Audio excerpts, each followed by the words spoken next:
Hey everyone, welcome to another episode of the Voices for Voices TV show and podcast.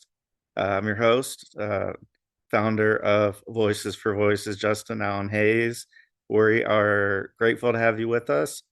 We are over 317 episodes, and we're going strong. And so I just want to thank all our viewers, our listeners, here in Northeast Ohio, across the United States, and over 80 countries, 800 cities across the world. And we couldn't do this without your love and support.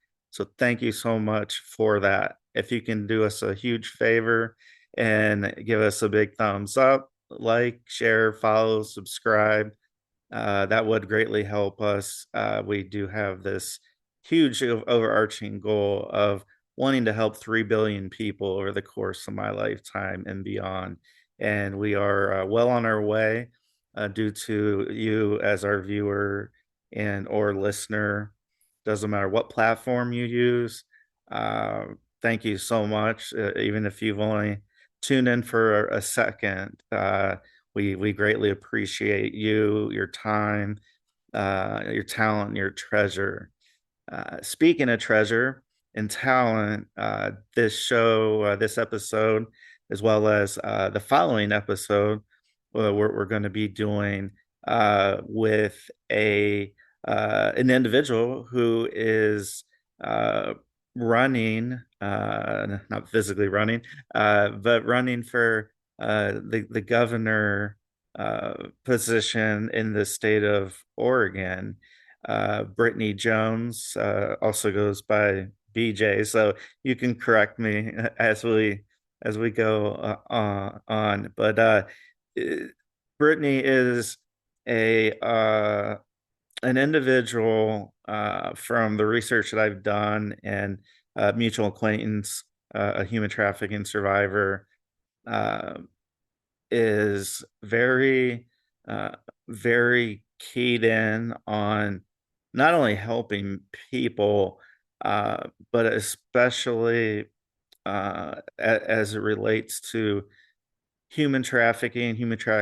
trafficking survivors, individuals that if they are doing the human trafficking themselves, uh, she, from my understanding, wants to bring some law and order to the state of Oregon, and I'm going to let her share all those details.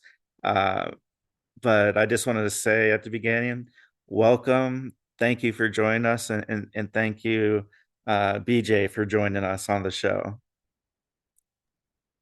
No problem. Thank you for having me. This is the first podcast I've been in a while, so I'm looking forward to it. And it is a very important topic that we're discussing today, especially in the state of Oregon, which I believe we'll be covering that as well. Yeah, absolutely.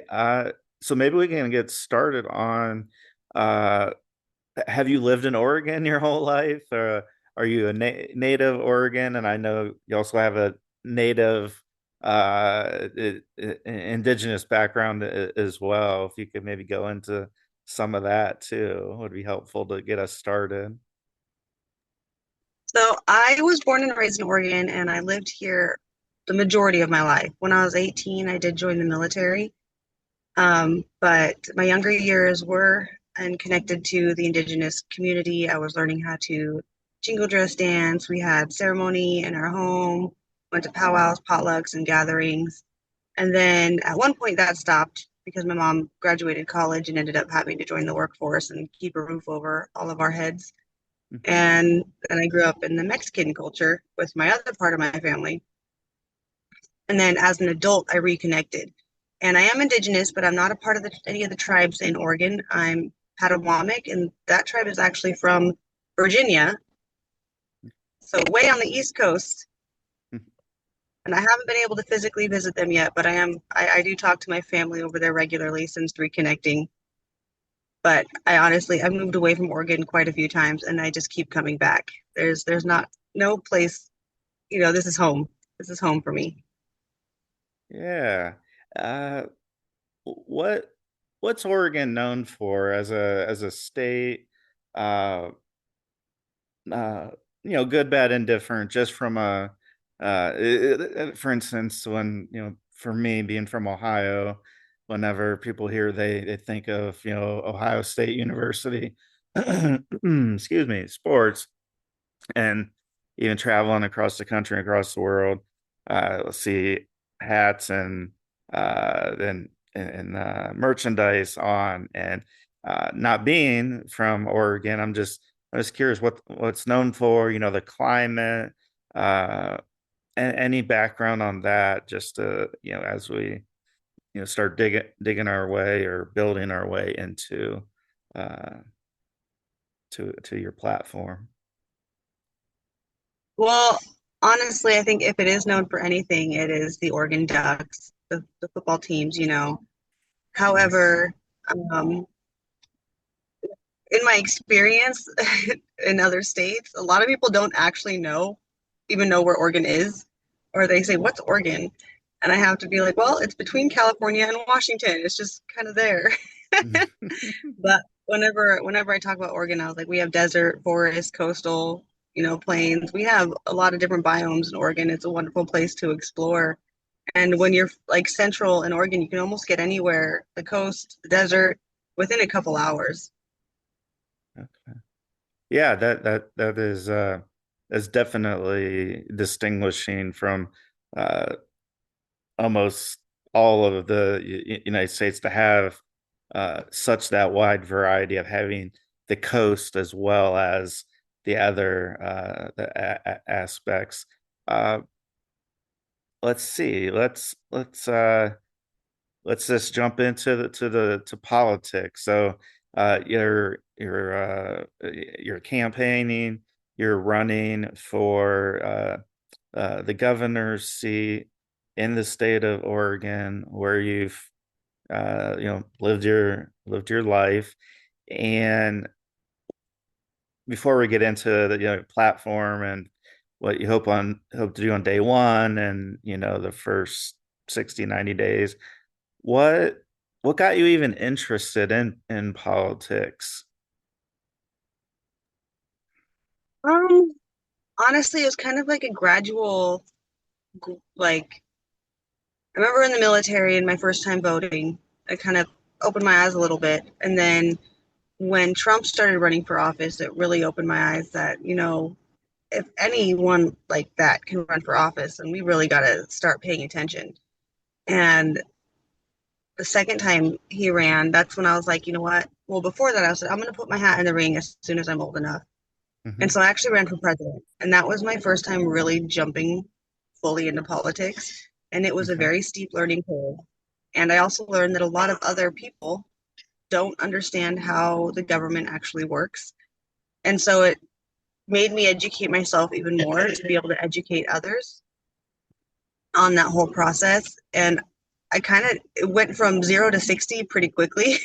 and and we always planned on running for governor, like my team, if I did not get president, because I was running unaffiliated. We all know the odds of that. Hmm. I am running as a Democrat on the state level, which was part of the strategy to get me into office. And then in the future, we do plan a presidential run again, because a lot of things are just going downhill, and I have children, many other people have children, and we have to protect their futures. Can you talk a little bit about what that means about protecting the future, what that means to you? I have a 6-year-old daughter, and you having children as well. Just so people understand, like when we say, yeah, we want to protect children, and it's like, okay, well, how, or what are the ideas and the thoughts that you have around that? It's a really big issue. There's a lot of different avenues you can go. We can start with making schools safer, as well as putting funding into schools, not only for the gun violence that we see today, but for the mental health help of students and faculty, and pretty much anyone in America right now at this point could use some help to handle everything that's going on. And then also following Indigenous leadership, and the lead for environmental stewardship because our children deserve to have clean water to play in and drink and forests to be able to go and explore and camp and, you know, resources to be able to gather and sorry, my It's okay. daughter's right next to me. Shh, you Hmm. gotta be quiet. It's okay.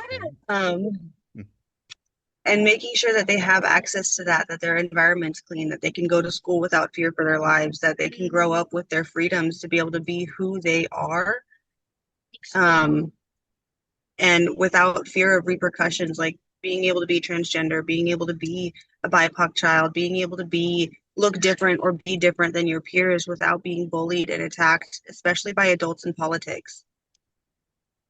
And making Absolutely. sure all of that is handled. Yeah, and it is so important because uh from my perspective, all those just hit home.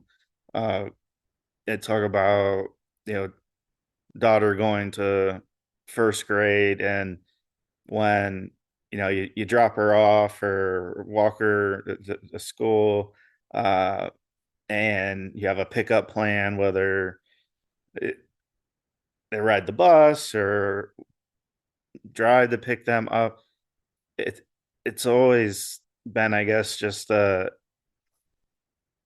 one of those. It's not a guarantee, but we just expect it. Oh, okay, yeah, we're gonna go pick up our child at the end of the day, or the bus is gonna come to drop them off or to pick them up.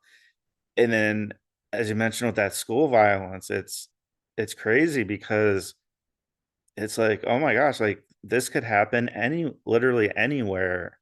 And it's scary to think about that, uh that you might see them in the morning and then you might not see them again, alive. And uh I, I I I do think that's definitely a hot topic across the nation, but especially in Oregon, that's something that you want to do. You want to fight for that.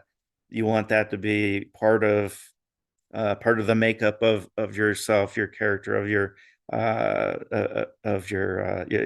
platforms. And so I just want to say thank you for being someone that is willing to stand up, because it's hard to stand up. It's easy to, you know, be a bystander and just, you know, let somebody else do that, let somebody else worry about that.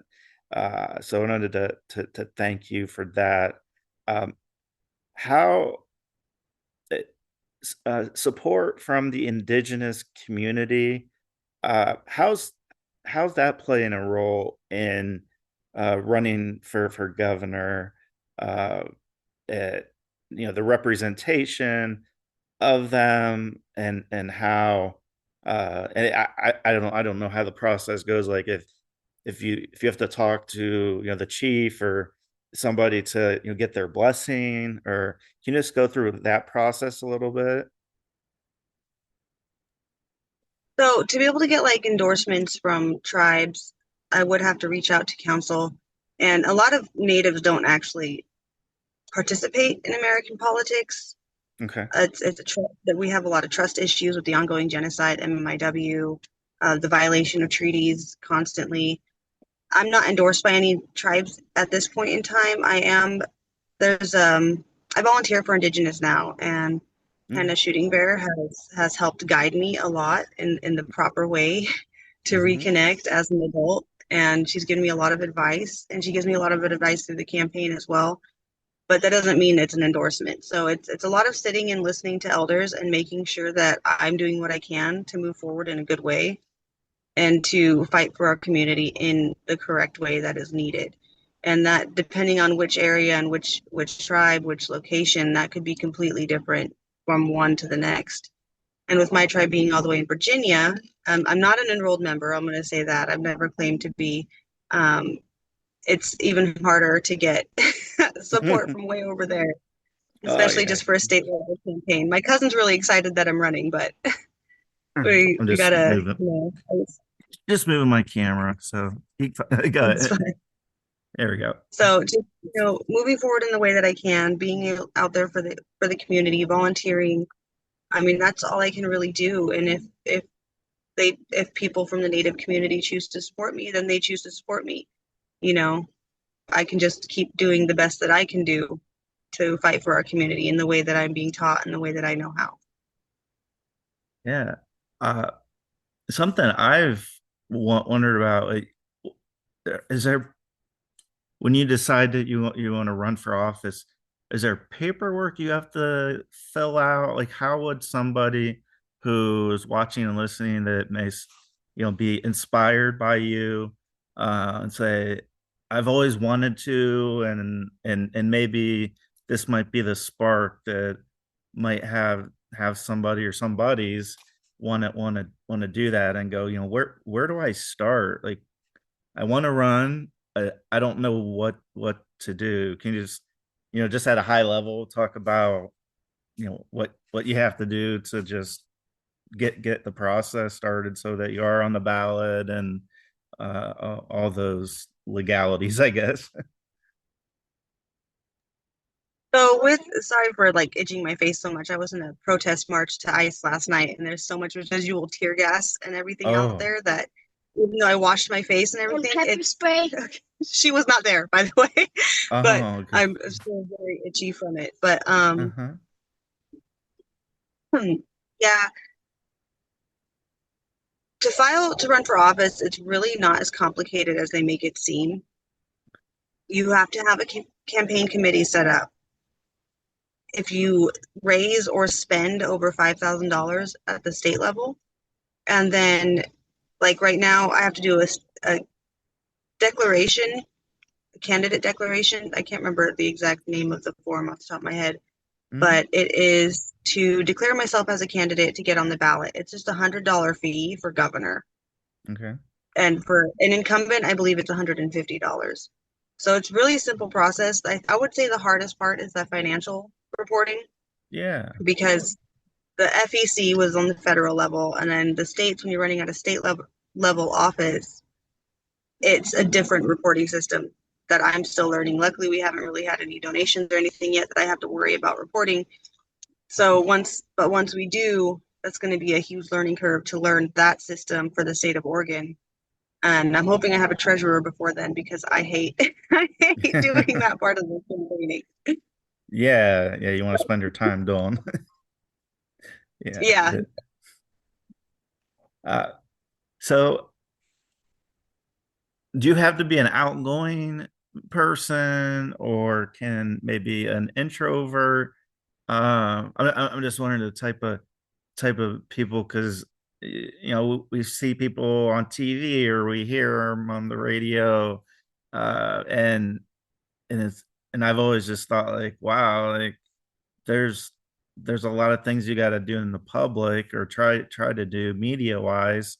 With this being one of those avenues for you, it is that something that if you were to recommend to somebody who is looking to run or have an interest and they're like, but I don't, how am I going to be on uh, I don't know, a TV show, a podcast, a radio show.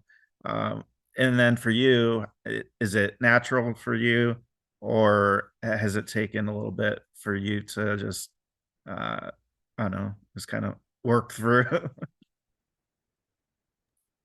I'm an introvert for sure. I like to just be in my corner with my books and candles, and Hmm. so being around people constantly is can be a bit draining, but I find that when it's something that I'm passionate about, an issue that I'm passionate about, that anxiety goes away in the moment. Um, we had on the Labor Day protest that we were at in the Salem Capitol, Hmm. one of the people that were volunteering to help out, she actually went from person to person to person to person until she found someone that got me on stage. And that was my first speech in front of a huge crowd like that. And I repeated myself. I had no speech planned. I Hmm. repeated myself, but I was proud that I didn't say or have long pauses. So if Hmm. you are an introvert, you can still run for office if you're passionate about it and it kind of overrides your anxiety. And especially if you have people on your team that are willing to kind of be that battering ram for you, that persistent, hey, get her on stage, hey, do this, like get her out there. Because I don't like to bother people. I'm very awkward when I approach people Yeah. to like a cold approach. Hey, I'm so and so. Can I get on stage and talk? That's not that doesn't come natural to me. So if you have a good team that can make up for those aspects and be kind of that force to approach people, then even if you're an introvert, you can run for office. Okay. Excellent. No, that's great to hear. Uh my psychiatrist says that that I'm an introvert, and I brought up, I said, but we we do a lot of shows and different media, TikToks and all those, and what he had said was, he goes, but what about the rest of your day? Like when you're not doing that, like when you're not recording or filming, and what do you do? Like, are you, I don't know, say like the social butterfly, but are you that type of person where you can walk in and just have a conversation with? And I said, actually no. Uh, and so it was interesting just to learn, because I just thought that, oh, well, I'm an extrovert because of these things. I think it's also key for individuals just to be comfortable in their own skin, whatever that is, and to work for those things. Like you said, you mentioned your team and having them being the battering ram to get to the point where you don't have to do the cold call, the cold talking, where you can just be able to focus on what you want to focus on, and talk about the issues and the topics that are important to you, and that you'd bring, if elected. And I guess at this point, I meant to cover it at the beginning. I just wanted to let all of our viewers, our listeners, no matter where you're at, that any candidate for any office anywhere has an open invitation to come on the show and talk about the their platform, as well as like BJ's doing. So this isn't uh, a an endorsement. So as us wanting to help people, we want to help people everywhere. And so if you're somebody who is running for office, is an incumbent, no matter what state. We're based in Ohio, BJ's in Oregon, but it all comes out, we're all human beings, and so we have that connection, no matter where we're at. So again, open invitation to anybody who is running for office. Doesn't matter what side of the aisle you're on. We'll give you the same airtime as we're doing here. So I had to make sure I squeeze that in here to make sure that gets out there. Uh, so what's a day in the life of a candidate running for governor in the state of Oregon? And just for like the average person to know, like, I see them on TV, or I see an article online, or a social media post. Like, what does that look like? And I know all days probably aren't the same, but just maybe in general, if you could touch on that. Well, mine's pretty boring. We're very grassroots, so we don't have like teams of people running around. I don't have an office to be in every day. What I do is I'm constantly texting with my PR manager, constantly chatting with him. We have a small group of volunteers that we meet up with once a week, and we kind of chat and signal and go back and forth about plans and things we can do. But other than that, I work all the time. I do DoorDash to keep my schedule open. Mm-hmm.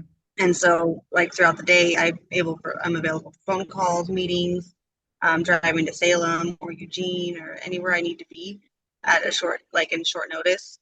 And then that way I can be available for events. And of course, I get my daughter to and from school. She's homesick Yeah. today, but that starts the day off. It's very early in the morning, getting up and getting her ready. And then I have to be back to pick her up from school. And I try to fit meetings in when she's in school rather than after. But I guess Mondays are the days that everything happens because that's when the volunteers meet up and we go over everything we've done for the week. And Okay. um, a lot of times it's through, signal or video call, but we're trying to move to in-person meetups just to help build our connection as a team. And so our next one's Monday, and I'm excited for that one. Great. We're about ready to close out this particular episode. But before we do that, is there a website or how can people learn more about you as a person and as a candidate? There is a website. It is a free website, so it's like wixsitebj.org, and so it's a little complicated to say. But if you go to Facebook and look for Jones for Governor 2026, or TikTok is BJ for Oregon, and then Instagram is Jones, the number 4 OR Governor 2026. And all of those have the link to my website that has platforms, plans of actions, legislation that I've been working on, and everything that I want to do as governor is on that website. And we are adding more almost constantly.